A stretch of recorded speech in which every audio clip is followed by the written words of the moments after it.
اور تبدیل ہوتی رہتی ہے۔ اس نظریے نے تاریخ نویسی پر گہرا اثر ڈالا۔ یونان کی ابتدائی تاریخ شاعری میں ہے۔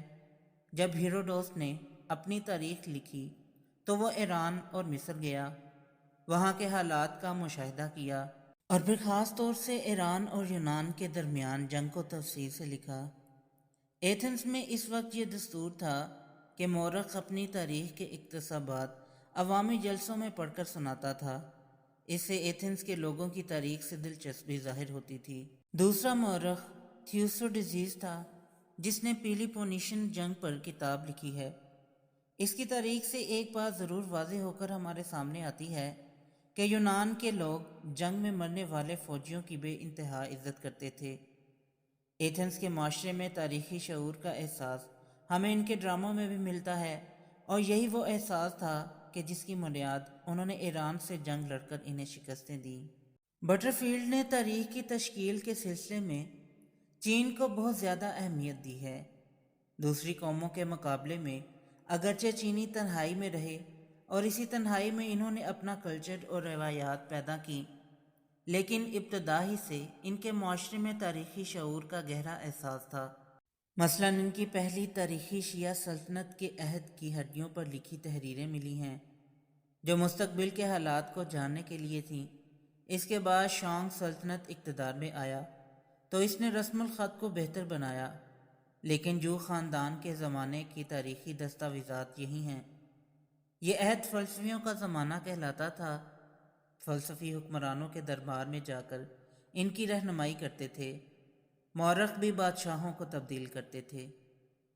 221 قبل مسیح میں چین خاندان برسر اقتدار آیا تو اس نے پورے چین کو متحد کر کے چھوٹی ریاستوں کا خاتمہ کیا۔ ساتھ ہی اس نے یہ حکم صادر کیا کہ شکست خوردہ ریاستوں کی ساری کتابیں جلا دی جائیں، خاص طور سے تاریخ کی کتابیں، تاکہ لوگوں کی وفاداری چین خاندان سے رہے، کیونکہ اس وقت کتابیں بانس کے تیلیوں کے شیٹ پر لکھی جاتی تھیں، اس لیے ان کے ذخیرے کو چھپایا نہیں جا سکتا تھا۔ کتابوں کو جلائے جانے کی وجہ سے چین کی تاریخ گم ہو گئی۔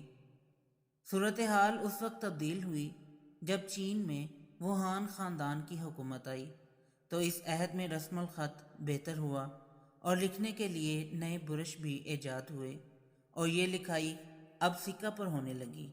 چین کی گمشدہ تاریخ کو دریافت کرنے کے لیے مورخوں کی جستجو شروع ہوئی، جنہوں نے زبانی تاریخ کے ذریعے یا کچھ بچے ہوئے مخطوطات کے ذریعے چین کی رسومات، روایات اور تہواروں پر لکھنا شروع کیا۔ ووہان خاندان کا مشہور تاریخ دان سما چین تھا، جس نے پورے ملک کا دورہ کرتے ہوئے تاریخی مواد جمع کر کے 40 جلدوں میں تاریخ لکھی۔ چین کی تاریخ نویسی کا ایک اہم پہلو یہ تھا کہ اس کے مورخوں نے سب سے پہلے تاریخی دستاویزات اور مخطوطات کا تنقیدی جائزہ لیا اور اس پر بحث کی کہ اس کی روشنی میں واقعات کس حد تک درست ہیں اور کس حد تک ان میں مبالغہ آرائی ہے۔ چین کے حکمرانوں نے بھی تاریخ میں دلچسپی لی اور اپنے دربار میں مورخوں کو اعلیٰ عہدے دیے، کیونکہ ان کی خواہش تھی کہ ان کا دور حکومت اور ان کے کارنامے تاریخ کے ذریعے باقی رہیں۔ اس لحاظ سے چین میں تاریخ نویسی کی مضبوط بنیادیں رکھی گئیں، جن نے ان کی تہذیب اور کلچر کو محفوظ رکھا۔ بٹرفیلڈ نے تاریخ نویسی پر مسیحی مذہب کے اثرات کا تجزیہ کیا ہے۔ یہودیت کے برخلاف مسیحیت نے تاریخ کے عمل کو منفی انداز میں دیکھا ہے۔ یہودیت نے تاریخ کا سہارا لے کر اپنی شناخت کو مستحکم کیا، لیکن مسیحی عقیدے کے تحت اس مادی دنیا میں تاریخ کے عمل کی کوئی ضرورت نہیں ہے، کیونکہ آخرت مستقل ٹھکانہ ہوگا، لہٰذا تاریخ کو بنانے میں اپنی توانائی کو ضائع نہیں کرنا چاہیے۔ لیکن چونکہ اس دنیا میں سیاسی اور سماجی تبدیلیاں آتی رہیں، فطرتی آفات نے انسان کی زندگی پر اثرات ڈالے، اس لیے ان واقعات اور حادثات کو سمجھنا بھی ضروری تھا۔ سینٹ آگسٹین نے معاشرے کی تضادات، نیکی اور بدی کے درمیان تصادم اور تہذیبوں کا عروج و زوال، ان کے بارے میں وضاحت کرتے ہوئے کہا کہ جو کچھ اس دنیا میں ہو رہا ہے وہ سب خدا کے منصوبے کے تحت ہے۔ اس لیے چاہے وہ رومی سلطنت ہو یا بدعنوانی کی اجارہ داری ہو، یہ سب کچھ خدا کے منصوبوں کے تحت ہوتا ہے۔ اس نقطۂ نظر کے تحت تاریخ کی تشکیل میں انسان کا کوئی ہاتھ نہیں ہوتا۔ یہودیت، مسیحیت اور اسلام میں دنیا کے بارے میں یہ عقیدہ ہے کہ اس کی ابتدا بھی ہے اور انتہا بھی، لہذا ابتدا اور انتہا کے درمیان تاریخ کا جو سفر ہے وہ انسان کے فہم سے بالاتر ہے۔ عہد وسطیٰ میں جب معاشرے پر چرچ کا تسلط ہوا تو انسان کی پوری زندگی اس کے دائرے میں آ کر پابندیوں کا شکار ہو گئی۔ فطری آفات ہوں، جنگیں ہوں یا قتل و غارت گری ہو، ان سب کو عذاب الہی قرار دے کر ان کی وجوہات کو تلاش نہیں کیا گیا، اور فرد نے تمام اذیتوں کو اس لیے برداشت کیا کہ وہ خدا کی جانب سے ہیں اور اس کے گناہوں کا نتیجہ ہیں۔ چرچ کے اس عقیدے کی وجہ سے معاشرے میں تحقیق اور جستجو کے جذبات ختم ہو گئے، اس کی سوچ بھی ٹھہر کر رہ گئی۔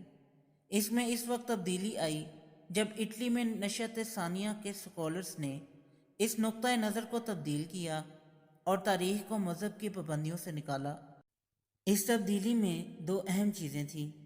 ایک یہ کہ یورپی اسکالرز نے پرانے اور قدیم مخطوطات اور دستاویزات کو جو مذہبی خانقاہوں کے کتب خانوں میں تھیں انہیں دریافت کیا۔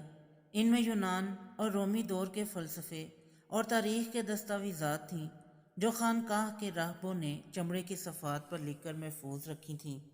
ان مخطوطات کو پڑھنے کے لیے اور سمجھنے کے لیے ضروری تھا کہ علم لسانیات پر عبور حاصل کیا جائے۔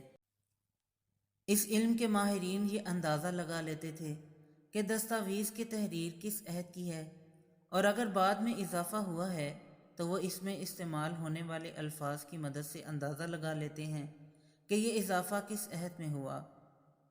بٹرفیلڈ نے اسلامی تاریخ پر زیادہ توجہ نہیں دی، لیکن جب عباسی دور حکومت میں فتوحات کا سلسلہ شروع ہوا اور عربوں کے تعلقات دوسری اقوام اور مذاہب سے ہوئے تو ان کی تاریخ نویسی بھی، جو اب تک مذہبی واقعات کا مجموعہ تھی، اس میں وسعت آئی۔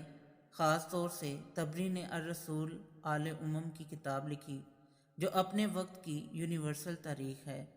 ابن خلدون کا مقدمہ فلسفہ تاریخ پر ایک اہم دستاویز ہے جس میں اس نے شاہی خاندانوں کے عروج و زوال کا ذکر کیا ہے، لیکن رشید الدین کی کتاب جامع التواریخ بھی اہم ہے۔ اب تاریخ لکھنے کی ضرورت ہے۔ نیوٹن کے سائنسی انقلاب اور ڈارون کی نظریہ ارتقاء نے تاریخ نویسی کو بدل ڈالا۔ اب چاہے وہ قوموں اور تہذیبوں کا عروج و زوال ہو، فطری آفات اور وبائیں ہوں، ان سب کا تجزیہ عقلی بنیادوں پر ہونے لگا۔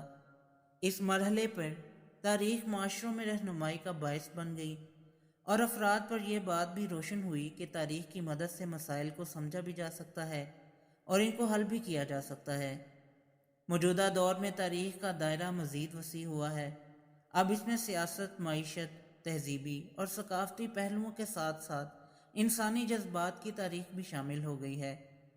موجودہ دور میں یہ کوشش بھی ہو رہی ہے کہ تاریخ کے علم کو یا تو گھٹا دیا جائے یا اسے نکارہ بنا دیا جائے۔ اس سلسلے میں یہ دلیل دی جاتی ہے کہ سائنس اور ٹیکنالوجی اس تیزی سے ترقی کر رہی ہیں، ایک وقت وہ آئے گا کہ جب انسان کی ضرورت ہی نہیں ہوگی اور ٹیکنالوجی اس کی جگہ لے لے گی۔ لیکن اب تک جتنی ٹیکنالوجی میں ترقی ہوئی ہے وہ انسان کی ذہنیت کو ختم کرنے میں ناکام رہی ہے۔ انسانی ذہن اپنی تخلیق کا مقابلہ کر سکتا ہے، اس میں اس کا تاریخی شعور مدد کرے گا۔ تو دوستو، یہ تھی آج کی ویڈیو پسند آئی ہو تو لائک ضرور کریں اور میرے چینل کو سبسکرائب کریں۔ پھر ملتے ہیں ایک نئی ویڈیو کے ساتھ، تب تک کے لیے اجازت دیں۔ اللہ حافظ۔